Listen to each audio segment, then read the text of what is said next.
We're continuing the Maimer of Vithalchti Betוככם that the Rebbe said on Shabbos Parshas Bechukoisai Tavshin Yud Aleph. And the main point that the Rebbe is explaining in the Maimer is the idea of Vithalchti. Vithalchti means two types of going. And in the time of Mashiach, they're both going to be able to be together. In today's day, as a preparation for the time of Mashiach, there's two types. There's either we go from below, which is like the analogy of the person going up the mountain in order to meet the one who's on top of the mountain, or from above, Hashem comes down to us. And the two ways are whether it comes from what's called Or Yashar. Or Yashar means the direct light that comes from above, it comes from on top. It comes straight, it comes down. Or Or Chayzer, which means the reflecting light that comes from below. It bounces, so to speak, back up from below in order to connect. So is it coming from what we do, or is it coming from what Hashem gives us? And these are two separate things, each one of them having an advantage the other doesn't have. And it's only in the time of Mashiach that it could be Vithalchti both together.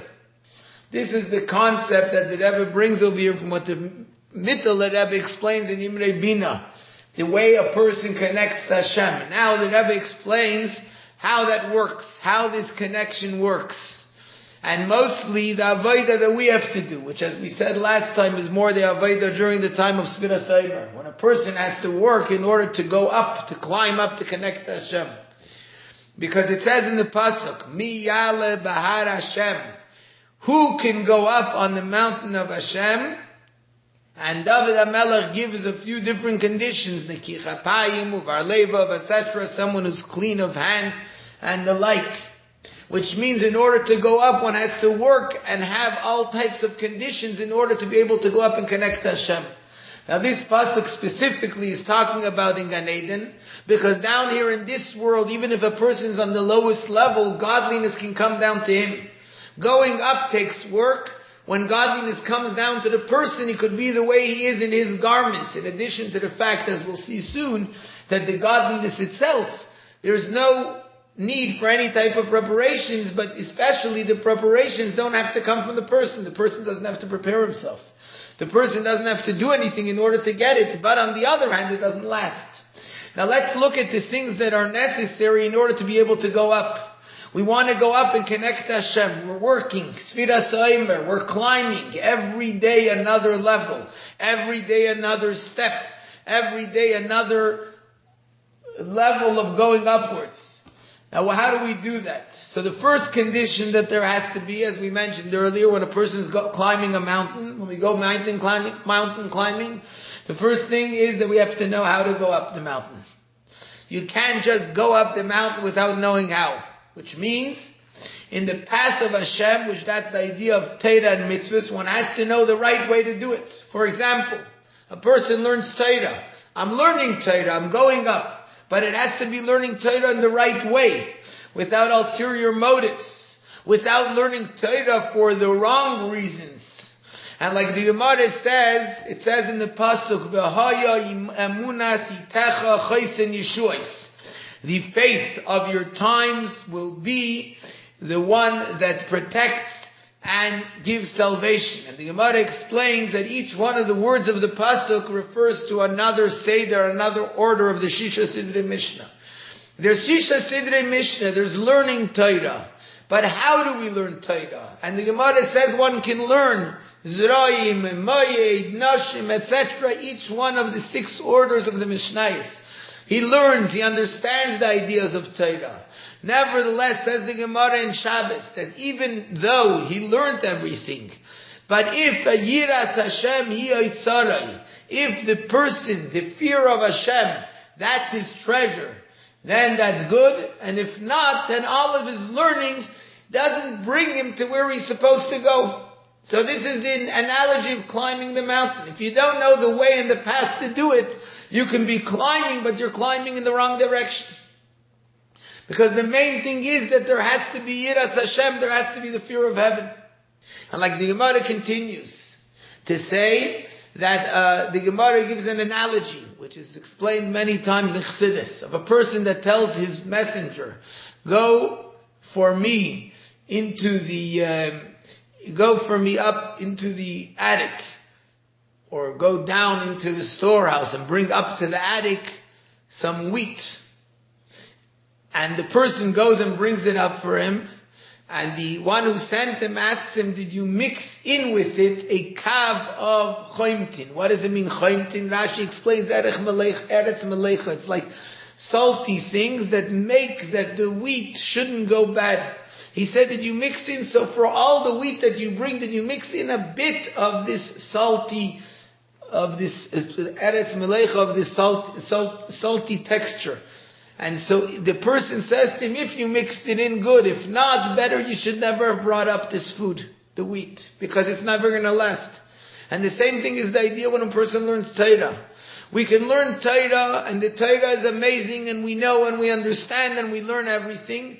But yet if we didn't mix in the salt, and the salt means that the analogy in Chassidus, it explains that's the pnimius of Torah, the study that helps us have become God-fearing, that it makes us recognize the godliness that's within it.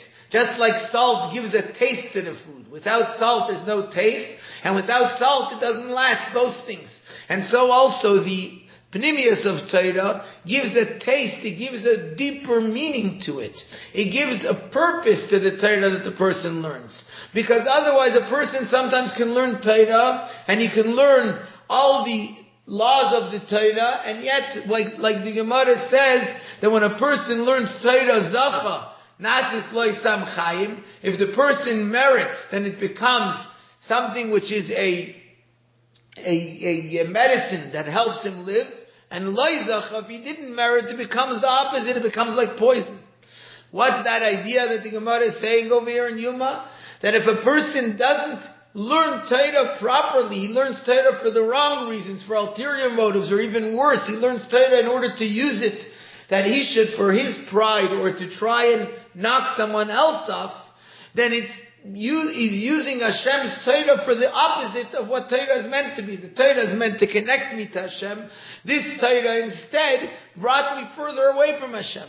And that's why the Alter Rebbe says in Halacha and Hilchas Talmud Torah that when a person is learning Torah and he's not doing it properly, he's doing it for the wrong reasons, and Hashem says, La Rasha, Amar Elikim, Malach Safer Chuka, Hashem says to the Rasha, who asked you to study my Torah? Who asked you to come into my place, into my precious treasure, and to use it for the opposite of what it's meant to be?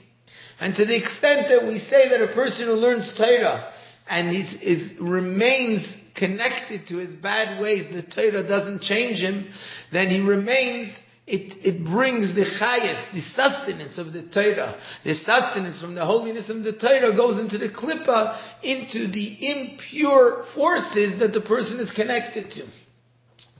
So that's the idea of knowing the way, knowing the path. Knowing the path means that I know how I'm learning Torah. I know why I'm learning Torah. And even though when a person comes above to Gan Eden, the first question they asked him is, did you do business properly? And afterwards they ask him, did you set aside times for learning Torah? But those times for learning Torah have to be proper. And as it's known, the story was one of the Rabbeim that someone came to him and said, I learned Shas. I learned the entire Talmud. And so the Rebbe said to him, you learned the Gemara. What did the Gemara teach you? If I learned the Gemara and I learned it, sometimes a person wants to become, the Rebbe Rashab explains an interesting thing, a person sometimes wants to become the mashpia of the Torah.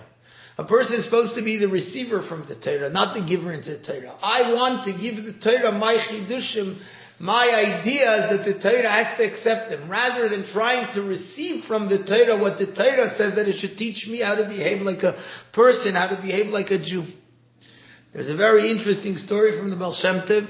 The Baal Shem Tov one time came to a shul, and they invited the Baal Shem Tov in, and the Baal Shem Tov stood outside. They asked the Baal Shem Tov, why can't you come in? He said, I can't come into the shul because it's too full of holy words of Torah and davening. So they thought that this was a great compliment the Baal Shem Tov was paying them. But then the Baal Shem Tov explained, it's too filled with the holy words, because the holy words of Torah and davening that you spoke, because you didn't do it properly, because you didn't involve Hashem, you didn't connect to Hashem when you did it, it remained down here and it's filled in the room. While the way it's supposed to do, it's supposed to go up. So if a person wants to go upwards, it's not enough to be climbing. If he doesn't know the way, he's going to be going totally to the wrong direction. He's going to be going totally in the wrong place. When a person doesn't know how to learn Torah with Yiras Shamayim, that the Torah should actually change the person, so then that he remains, that all the knowledge that he knows, as the Gemara says about it, it's like a chamer noisi sfarim, like a donkey who's carrying a bunch of books, and he still remains a donkey. And on the contrary, it's something which is improper for the books. So that's the first thing. The first thing is that the person has to know the way to do the Torah. And the same thing is with mitzvahs. The Gemara says that sometimes a person can honor their father and mother, and yet really he's embarrassing them, he's not honoring them. He gives them good food, and he gives them all the right things, but yet when he's doing it, he's giving it to them with a scowl on his face. He's actually shaming them. So he didn't honor them. So he did the mitzvah. He's saying, I'm a tzaddik, I did the mitzvahs, but he didn't do it properly. When a person gives money to a poor person, he has to do it with a smile. He has to do it in a way that he makes him feel good. Because if not, the content, the inner idea of what it's all about, he's lacking it. And so therefore it could be that he's doing the mitzvahs and yet he ends up going down to Gehenna. This is the idea of knowing the way to go. Knowing how to learn Torah, knowing how to do mitzvahs, to learn Torah for the proper reasons, in order to serve Hashem and to do the mitzvahs for the proper reasons and to do them properly in the right way. And in addition to knowing the pathways, besides for the way, which is the roads to go, and if a person takes the wrong road, he ends up lost, he ends up in the wrong place. There's also paths, shvilim, which is small paths, which means in addition to knowing the general road, which is like the highway, which highway to go on, there's a small path that we go up into the mount, onto the mountain. A person has to know that also. And that idea means the person knowing how to recognize Hashem, how to learn about Hashem, how to grasp godliness, and through that he's able to go up the mountain. That's the first level. Now the first level of knowing the path, knowing where to go to do it properly, and knowing the pathways, which means knowing how to understand about Hashem in order to bring the person to where he has to go. That's all for the godly soul to be able to go up. But it's not enough. We're not just trying to get the godly soul to go up by learning Torah in the right way, by doing mitzvahs in the right way, by understanding about Hashem and learning depth, the secrets of the Torah, learning chassidus. But we must also bring up the animal soul. Now, in order to bring up the animal soul, there has to be the second condition. The second condition is that the person should have a strong power. In order to go up a mountain, you have to have strength. If a person tries to climb a mountain, he's too weak. Halfway, he's going to fall. Which means he shouldn't be falling under his load. And on the contrary, he should take the animal soul with him. Which that idea is like the Baal Shem Tov, the famous explanation. The Baal Shem Tov explains that kisire chamoir soinacho revetz tachas masoi v'chodalto me'azoi v'loi. That the Baal Shem Tov explains chamoir means the matter of the physical body. Soinacho, he hates you, he hates the neshama. But you see that it's falling under its load. Torah and mitzvahs is like a load for it. It's falling under its load. So you may think, don't help him. We say, no, on the contrary, you have to help the animal soul. So for that, a person has to be strong, has to have strength, so he shouldn't fall under the load of Torah mitzvahs. On the contrary, he should go with it and cause the animal soul to enjoy it and to want to learn Torah mitzvahs, so that he pulls the nefesh abamis, the animal soul, up the mountain with him.